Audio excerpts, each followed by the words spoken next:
আমি পবিত্ৰ সংবিধানৰ অধীনত সাঁওতাল জনগোষ্ঠীৰ সাংবিধানিক অধিকাৰ বিচাৰিছোঁ। অসম চৰকাৰে জনজাতিকৰণৰ ওপৰত গুৰুত্ব নিদি এই সাঁওতাল জনগোষ্ঠীক কিয় বাৰম্বাৰে চাহ জনগোষ্ঠী হিচাপে নামাকৰণ কৰিব বিচাৰিছে? কৈছোঁ, যদি বাৰম্বাৰ সাঁওতাল জনগোষ্ঠীক চাহ জনগোষ্ঠী হিচাপে নামাকৰণ কৰি অসম চৰকাৰে আমাৰ দাবীৰ পৰা আমাক বঞ্চিত কৰিব বিচাৰিছে, তেতিয়াহ'লে পৰিস্থিতি ভয়ংকৰ হ'ব। কাৰণ এইটো কাৰণে অসম চৰকাৰক আমি আহ্বান জনাইছোঁ যে সাঁওতাল জনগোষ্ঠীক 70 বছৰ শোষণ কৰিলে, প্ৰতাৰণা কৰিলে, প্ৰবঞ্চনা কৰিলে, এইখিনি আগন্তুক দিনত সাঁওতাল জনগোষ্ঠীক সাঁওতাল হিচাপে জীয়াই থাকিবলৈ দিয়ক। সাঁওতাল কিন্তু এটা জাতিক লেবাৰ হিচাপৰ লগত তুলনা কৰা, লেবাৰ জাতি হিচাপে তুলনা কৰাটো এইটো কিমান সংবিধানযোগ্য, এইটো কিন্তু সংবিধানযোগ্য হ'ব নোৱাৰে। এতিয়াও কৰিছে যে যেতিয়া উচ্চ শিক্ষা ল'বৰ কাৰণে যদি অসমৰ বাহিৰত আমাৰ ছাত্ৰ ছাত্ৰীসকলে যায়, সেই ক্ষেত্ৰত তেওঁলোকে সেই মানে উচ্চ শিক্ষা তেওঁলোকে গ্ৰহণ কৰিব নোৱাৰে। আৰু অসমৰ বাহিৰত এই প্ৰমাণপত্ৰৰ কোনো ভেলিডিটি নাই, মানে গ্ৰহণযোগ্যতা নাই। তেনে ক্ষেত্ৰত আমাক মানে কি যে চৰকাৰ ষড়যন্ত্ৰ নেকি, যে চৰকাৰে এনেকুৱা ষড়যন্ত্ৰ কৰিছে যে এই জনগোষ্ঠীৰ লোকসকলে উচ্চ শিক্ষাৰ পৰা যাতে কোনোদিনে উচ্চ শিক্ষা ল'ব নোৱাৰে।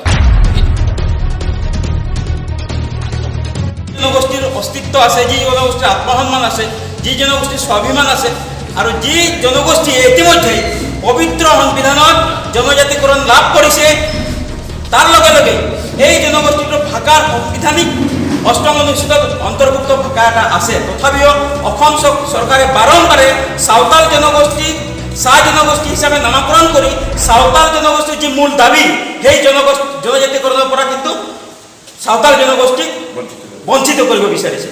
আমি স্পষ্টভাৱে অসম চৰকাৰক ক'ব বিচাৰিছোঁ যে আমি চাহ জনগোষ্ঠী হিচাপে জীয়াই থকাৰ আমাৰ নৈতিক দায়িত্বও নাই, আৰু চাহ জনগোষ্ঠী হিচাপে আমাক অসম চৰকাৰে বাৰম্বাৰে প্ৰতাৰণা নকৰিব, আমি অসম চৰকাৰক দাবী জনাইছোঁ। ইয়াৰ লগে লগে এটা কথা স্পষ্ট অসম চৰকাৰে জনা উচিত যে সাঁওতাল জনগোষ্ঠীয়ে চাহ জনগোষ্ঠীৰ নামাকৰণ লৈ চাহ জনগোষ্ঠীৰ সুযোগ সুবিধা কিন্তু বিচৰা নাই। আমি পবিত্ৰ সংবিধানৰ অধীনত সাঁওতাল জনগোষ্ঠীৰ সাংবিধানিক অধিকাৰ বিচাৰিছোঁ। অসম চৰকাৰে জনজাতিকৰণৰ ওপৰত গুৰুত্ব নিদি এই সাঁওতাল জনগোষ্ঠীক কিয় বাৰম্বাৰে চাহ জনগোষ্ঠী হিচাপে নামাকৰণ কৰিব বিচাৰিছে?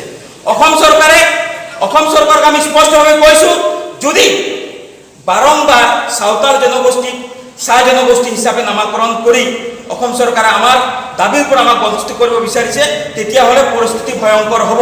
কাৰণ চাহ জনগোষ্ঠী হিচাপে নামাকৰণ কৰাই নহয়, চাহ জনগোষ্ঠীত কিন্তু আপোনালোকে চাব টি গাৰ্ডেন লেবাৰ বুলি দিয়া আছে।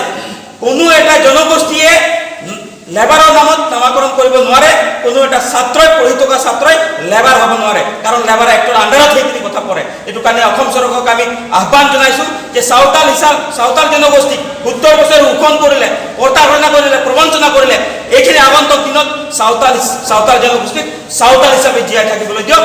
সাঁওতাল জনগোষ্ঠীক জনজাতিকৰণ প্ৰদান কৰি, সাঁওতালসকলৰ ভাষাৰ অধিকাৰ প্ৰদান কৰি, সাঁওতালসকলৰ ভূমিৰ অধিকাৰ প্ৰদান কৰি সাঁওতাল জনগোষ্ঠীক সাঁওতাল হিচাপে জীয়াই থাকিব। বিগত দিনত আমি 27 নৱেম্বৰ তাৰিখে সাঁওতাল জনগোষ্ঠীৰ 24টাকৈ সংগঠন একত্ৰিত হৈ আমি এটা সিদ্ধান্তত উপনীত হৈছোঁ।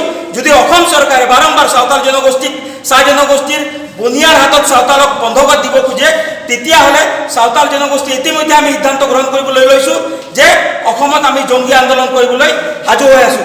অসম চৰকাৰে যদি ইয়াৰ প্ৰত্যুত্তৰ নিদিয়ে, তেতিয়াহ'লে পৰিস্থিতি ভয়ংকৰ হ'ব। সাঁওতাল হিচাপে আমাক জীয়াই থাকিবলৈ দিয়ক, কিয়নো আমি ভাৰতবৰ্ষত সাঁওতাল হিচাপে আমাৰ এটা পৰিচয় আছে। আৰু আজি মহাপঞ্জীয়কৰ যিটো তথ্য, সেই তথ্যমতে আমি সাঁওতাল হিচাপে আজি আমি লিপিবদ্ধ হৈ আছোঁ। কিন্তু এটা লিপিবদ্ধ বা স্বীকৃত জাতিক বা এটা জনজাতি মানে ST শিডিউল ট্ৰাইব এটা জাতিক তেওঁলোকে কিয় অন্য এটা নামেৰে নামাকৰণ কৰিছে, এইটো আচলতে কোনো কাৰণতে গ্ৰহণযোগ্য নহয়। এই ক্ষেত্ৰত আমি চৰকাৰক আহ্বান জনাইছোঁ যে আমাৰ কথাবিলাক, আমাৰ আলোচনাৰ বিষয়বিলাক কিয় তেওঁলোকে গুৰুত্ব সহকাৰে নলয়, কিন্তু বেলেগৰ কথাবিলাক গুৰুত্ব সহকাৰে লৈ পেলাই আমাৰ কথাবিলাক গুৰুত্ব সহকাৰে নলয় আমাক যে কিয় এনেধৰণৰ ষড়যন্ত্ৰ কৰি আমাক আচলতে প্ৰাপ্যৰ পৰা বঞ্চিত কৰিব লৈছে। যে ইয়াত কি ৰহস্য থাকিব পাৰে, চৰকাৰে স্পষ্ট কৰিব লাগে।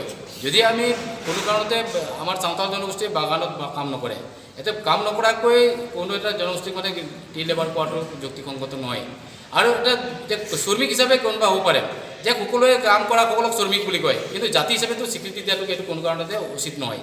যে যিসকলে কাম কৰে তেওঁলোকে শ্ৰমিক বা লেবাৰ, কিন্তু এটা জাতিক লেবাৰ হিচাপৰ লগত তুলনা কৰা, লেবাৰ জাতি হিচাপে তুলনা কৰাটো এইটো কিমান সংবিধানযোগ্য, এইটো কিন্তু সংবিধানযোগ্য হ'ব নোৱাৰে। এতিয়াও সময় আছে, চৰকাৰক আহ্বান জনাইছোঁ যে 15 তাৰিখৰ যিটো কেবিনেটৰ সিদ্ধান্ত, কেবিনেটৰ সিদ্ধান্ত তেওঁলোকে সংশোধন কৰি যিসকলে চাহ জনজাতি হিচাপে তেওঁলোকে থাকিব বিচাৰে তেওঁলোকে চাহ হিচাপে তেওঁলোকে জাতিগত প্ৰমাণপত্ৰ দিয়ক বা তেওঁলোকে লওক, তাত আমাৰ ক'ব লগা একো নাই। কিন্তু আমি চাওতাল হিচাপে আমি চাওতাল জনগোষ্ঠীয়ে আমি জাতিগত প্ৰমাণপত্ৰ চাহ হিচাপে ল'ব বিচৰা নাই বা এইটো আমি গ্ৰহণ নকৰোঁ। যেনেকৈ আমাৰ ক্ষেত্ৰতো ব্যৱস্থা গ্ৰহণ কৰিব লাগে যে চাওতালসকলক সুকীয়াকৈ চাওতাল হিচাপে তেওঁলোকে জাতিগত প্ৰমাণপত্ৰ দিয়াৰ কাৰণে তেওঁলোকক কৰ্তৃত্ব প্ৰদান কৰিব লাগে। আৰু আমাক যিহেতুকে যেতিয়ালৈকে আমাক জনজাতিৰ মৰ্যাদা প্ৰদান নকৰে তেতিয়ালৈকে আমাক অন্যান্য শ্ৰেণীৰ অন্তৰ্ভুক্ত কৰিছে আৰু অন্যান্য শ্ৰেণীৰ অন্তৰ্গত যিখিনি সা সুবিধা মানে OBC চান্তাল হিচাপে আমাক যিটো প্ৰমাণপত্ৰ সেই প্ৰমাণপত্ৰ দিব লাগে। নহ'লে ইয়াৰ ক্ষেত্ৰত বহুতো আশা আহি পৰিছে যে যেতিয়া উচ্চ শিক্ষা ল'বৰ কাৰণে যদি অসমৰ বাহিৰত আমাৰ ছাত্ৰ ছাত্ৰীসকলে যায় সেই ক্ষেত্ৰত তেওঁলোকে সেই মানে উচ্চ শিক্ষা তেওঁলোকে গ্ৰহণ কৰিব নোৱাৰে আৰু অসমৰ বাহিৰত সেই প্ৰমাণপত্ৰৰ কোনো ভেলিডিটি নাই, মানে গ্ৰহণযোগ্যতা নাই। তেনে ক্ষেত্ৰত আমাক মানে কি যে চৰকাৰ ষড়যন্ত্ৰ নেকি যে চৰকাৰে এনেকুৱা ষড়যন্ত্ৰ কৰিছে যে এই জনগোষ্ঠীৰ লোকসকলে উচ্চ শিক্ষাৰ পৰা যাতে কোনোদিনে উচ্চ শিক্ষা ল'ব নোৱাৰে। তো এইও এটা মানে চৰকাৰ ষড়যন্ত্ৰ হ'ব পাৰে, কিয়নো তেওঁলোকে যদি উচ্চ শিক্ষিত হৈ যায় তেনেহ'লে এদিন হয়তো তেওঁলোকে শিক্ষিত হোৱাৰ লগে লগে আমি তেওঁলোকক মানে ব্যৱহাৰ কৰিব নোৱাৰিম, মানে ভোট বেংক হিচাপে ব্যৱহাৰ কৰিব নোৱাৰিম। নে অকল ভোট বেংকৰ অংকৰে তেওঁলোকে আমাক জাতিগত প্ৰমাণপত্ৰ চাহ জনগোষ্ঠীক সজাই পেলাই যে উচ্চ শিক্ষাৰ পৰা তেওঁলোকক বঞ্চিত কৰা এটা মানে ষড়যন্ত্ৰ চলিছে নেকি। তো আমি চৰকাৰক আহ্বান জনাইছোঁ তেওঁলোকে কি কৰিছে নকৰিছে আমাৰ একো নাই, কিন্তু কাক কি ধৰণে চাৰ্টিফিকেট দিব বিচাৰে তেওঁলোকে দিয়ক। কিন্তু আমি চাওতাল হিচাপে আমাৰ স্পষ্ট মত আমি চাওতাল হিচাপে আমি OBC Assam Focus.